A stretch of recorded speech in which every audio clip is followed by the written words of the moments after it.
So hey guys, welcome back to my YouTube channel. तो आज हम लोग बात करेंगे T2 वेटेड इमेज के बारे में, जो कि एमआरआई में T2 weighted image, T1 weighted image होती है। और इससे पहले मैंने बात किया था T1 वेटेड इमेज के बारे में। और आज नेक्स्ट टॉपिक होगा हमारा T2 वेटेड इमेज। तो ये बात करते हैं कि T2 वेटेड इमेज क्या होती है और कैसे बनती है। तो सबसे पहले ये होता है कि T1 वेटेड इमेज जो होती है वो हमारी एनाटॉमी को देखने के लिए यूज़ की जाती है, और T2 वेटेड इमेज जो होती है वो बॉडी में पैथोलॉजी को देखने के लिए की जाती है। कोई लीजन अगर आ रहा है तो वो सब हमें T2 वेटेड इमेज में दिखेगा। देन T2 वेटेड इमेज में क्या होता है कि जो CSF होगा वो, या फिर जो फ्लूइड होगा वो हमारा ब्राइट दिखेगा।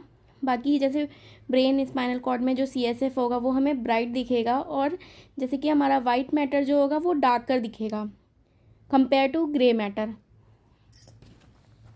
अगर हम कंपेयर करेंगे वाइट मैटर और डार्क ग्रे मैटर में, तो हमें वाइट मैटर जो होगा वो डार्क दिखेगा, देन ग्रे मैटर की तुलना में हमें डार्क दिखेगा वाइट मैटर। और अब ये बात कर लेते हैं कि T2 वेटेड इमेज क्या होती है। तो क्या होता है ना, immediately after its formation transverse magnetisation जो होता है ना, उसमें ग्रेटेस्ट मैग्नीट्यूड होता है, और वो क्या प्रोड्यूस करता है, स्ट्रॉन्गेस्ट सिग्नल। जैसे ही मतलब इसका फॉर्मेशन होता है T2 वेटेड इमेज का, वैसे क्या होता है, जो ट्रांसवर्स मैग्नेटाइजेशन होता है ना, वो उसका मैग्नीट्यूड बहुत हाई हो जाता है, एंड जो सिग्नल प्रोड्यूस होता है वो बहुत स्ट्रॉन्ग सिग्नल होता है। Then thereafter it starts decreasing in magnitude because of dephasing. फिर क्या होता है, जो हमारे प्रोटॉन्स होते हैं ट्रांसवर्स मैग्नेटाइजेशन वाली प्लेन पे, वो प्रोटॉन स्टार्ट कर देते हैं डीफेजिंग, यानी आउट ऑफ फेज जाने लगते हैं। और इससे क्या होता है, जो इसका मैग्नीट्यूड पहले स्ट्रॉन्ग मैग्नीट्यूड था, ग्रेटेस्ट था, वो अब क्या होने लगता है, डिक्रीज होने लगता है। देन फिर क्या होता है कि धीरे धीरे इसकी इंटेंसिटी जो रिसीव होती है वो रिड्यूस होने लगती है। तो उससे क्या होगा, जो हमारा सिग्नल होगा वो भी रिड्यूस होने लगेगा। जैसा कि मैंने अभी बताया कि क्या होता है, thereafter it start decreasing in magnitude because of dephasing. तो डीफेजिंग जो हो रही है अब उसके बारे में बात कर लेते हैं कि क्यों हो रही है डीफेजिंग।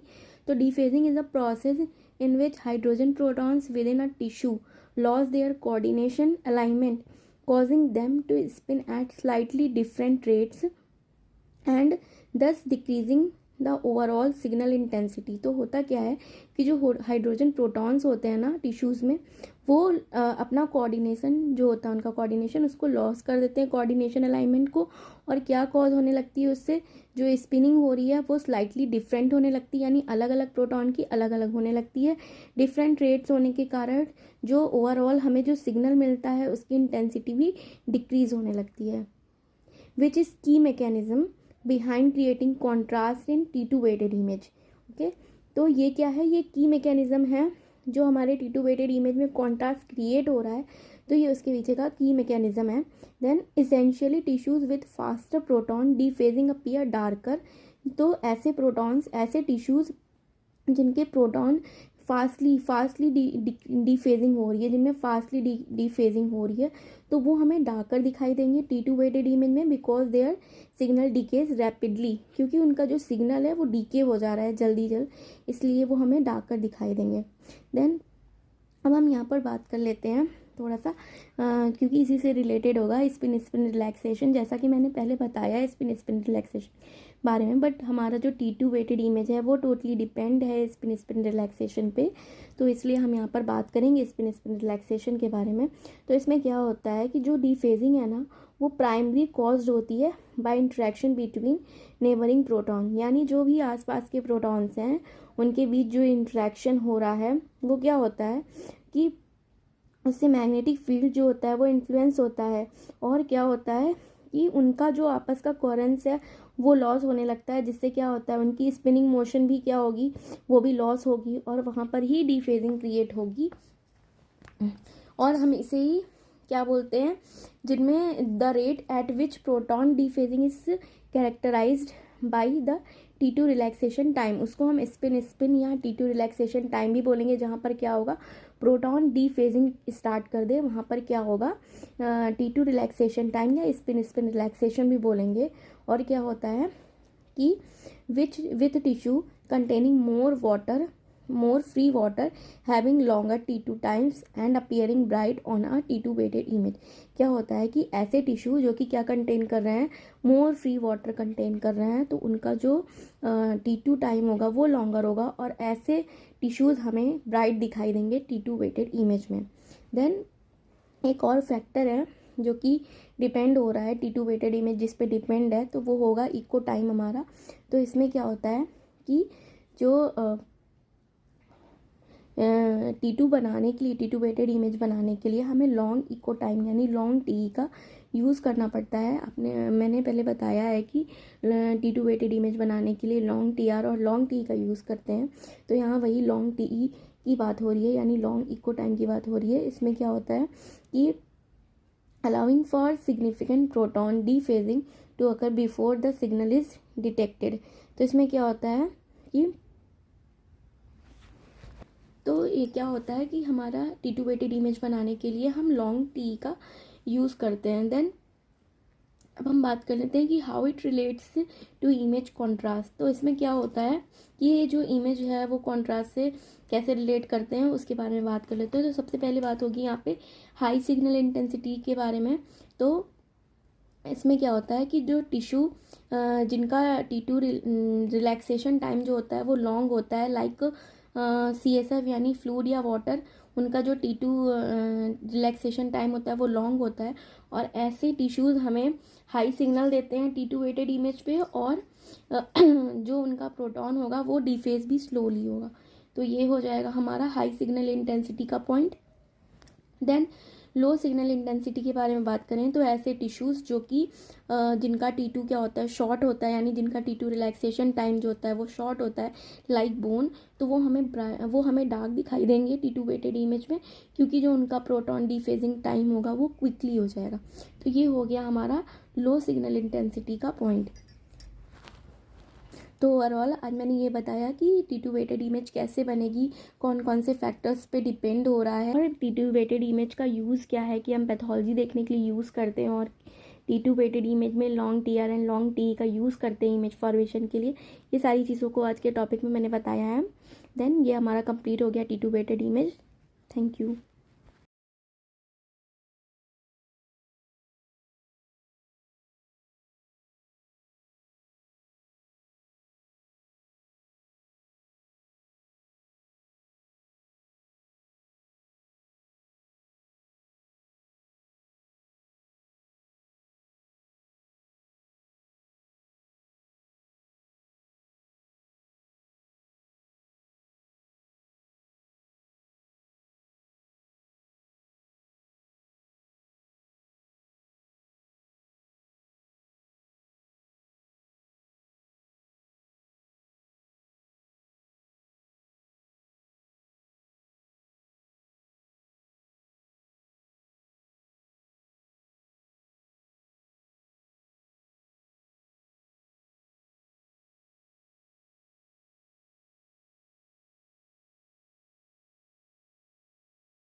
इलेक्ट्रॉन डिफेजिंग टाइम होगा वो क्विकली हो जाएगा।